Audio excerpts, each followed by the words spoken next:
know and respect, yesterday had said, well, the Chinese are just fine with this. They're completely fine because the Russians will be dependent on them. The Chinese, it was about as wrong-headed of an assessment as I've heard.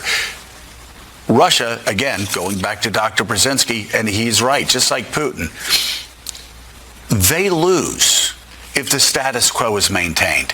That was the case in 1950, that was the case in 1970, 1980, it's the case now, because they don't want to be America's junior partner. I spoke to a Russian diplomat who before the war broke out, who said, this isn't about Ukraine, this is about you all being at the center of this global world order. Why should we and China put up with it? Well, it's a global order that the Chinese have maniacally been focused on dominating for 30 years. And now that they're at a point where they're in a position where they can start dominating, Putin is setting it on fire. Anybody who thinks that Xi wants that to happen with their growth slowing down really needs to get outside of their apartment and see the world more. This is a nightmare for China.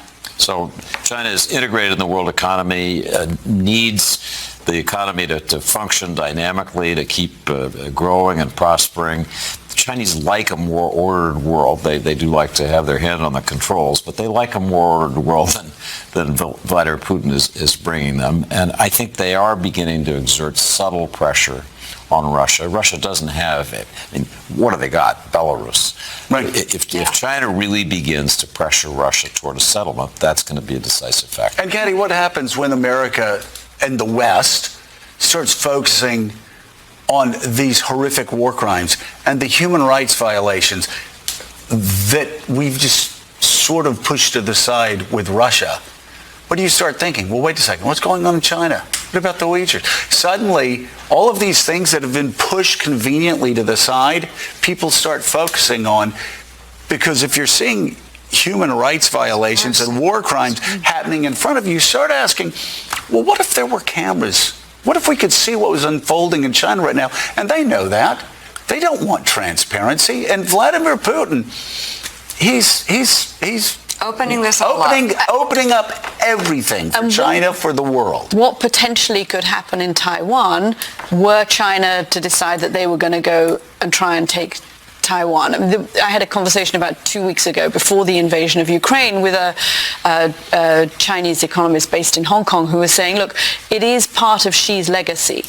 Within the next 5 or 6 years, he will take Taiwan. He was very convinced that was on Xi's list of to-do things, high up on Xi's list of to-do things. Getting lower, I'm just thinking, in the last 2 weeks, I mean, if this had gone well, if this had gone to plan, yes, the prospect of Taiwan going to China may have been up there. But how would he do it now? It's hard to explain. Historians are going to look back, and they are going to be completely baffled why Vladimir Putin was such a fool that he actually had caused division between the EU and America, and that China was ready to exploit that gap.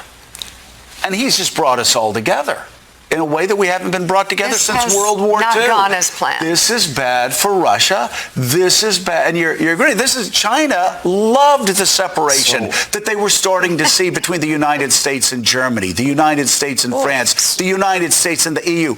Putin has destroyed this for Xi. He's right now looking like an idiot brother to them. So Putin is rebuilding this world that it seemed in disarray. You know, the transatlantic alliance, the things that we thought were really gone, are back, and they're back in a way that I haven't seen this dynamic. He's building a tripolar world. He is built. So you think it's hard to take Kiev? Imagine how hard it would be to take Taipei. Yeah. Taipei is a huge city, and it's protected by a great big maritime strait. And the Chinese, I think, are waking up to the reality.